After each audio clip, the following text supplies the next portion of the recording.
lowest level in 16 months today, and some investors are worried it's a sign the market has become too complacent. Does it mean a major correction is on the way? Well, let's bring in Jeff Weiss, Chief Technical Analyst at Jessup and Lamont, and Yudi Chung, Principal at Ace Investment Strategies. Gentlemen, thanks for your time. Yudi, let me get to you first of all. How is the VIX speaking to you right now? VIX right now is telling me that the market is indeed a little bit complacent and maybe is ready for a correction. I'm not calling for a bear market, but for a correction maybe. Over the history, VIX tend to trade into ranges. Right now, we're at the lower end of the range. Jeff, you don't feel that the VIX has such a predictive quality? Well, Amanda, in my experience, no, because I believe a bull was born, a bull market that is, back in the late July, early August period, and a lot of that had to do with the S&P doing something that in the past has been a wonderful indicator, and that is the S&P at the end of July at 987 closed above its 12-month moving average. So while clearly there are more bulls around now than there were, and sentiment has tilted bullishly, as your guest has mentioned, the key is not what people are saying about the market, Amanda, but what the market is saying about itself through its underlying technical structure.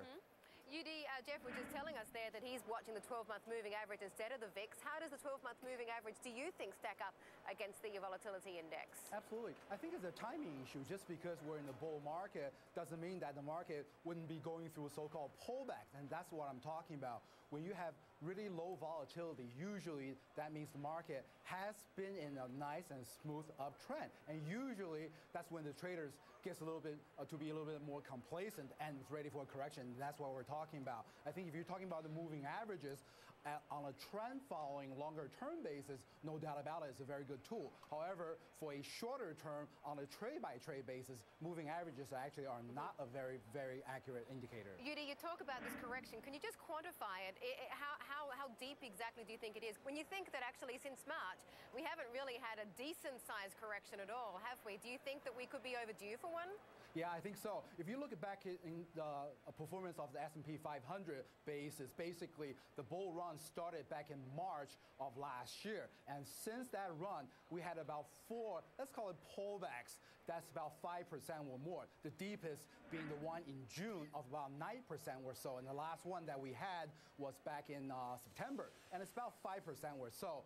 Each one that we had is about 5%. So it's about time. We're about, almost 4 months into this bull leg again. I think from the way the market was, especially based on the price action for the past, I would say 3-4 weeks, the market's getting a little tired to me. So, Jeff, how do your views jive with those of Yudi's with regards to whether or not we're overdue for a correction? Well, I would point out 2 things. Number one, if you would look at the 3 signals, for lack of a better word, Amanda, that the S&P has given versus its 12-month moving average, there were over 1,500 net points gained, and that does not include the rally from 987 so far. What's more, after the 2003 April signal at 916, the market stayed above its 12-month moving average for 55 months in a row. Now, shorter term, I do a lot of work with trend lines and a host of other indicators, and that suggests to me that I'm using the 1105 area on an intraday basis as initial S&P support, no matter how many bulls and bears there are. Yudi, just my last question very quickly. If indeed there is a correction, I mean, nothing goes up in a straight line, what would you be doing right now? Would you be taking profits? Would you be reallocating? How would you be protecting yourself? Yeah, I probably wouldn't be reallocating. I probably would take some profit off the table and raise a little bit of cash. And after that correction, I would say maybe a 5% or so correction, I'm actually getting ready to get back into the market because over the longer term basis, I'm actually bullish on the market. Gentlemen, thank you very much for your time. Thanks, Amanda. Well, we're about 11 minutes. Yeah, about 11 minutes away from the closing bell. We're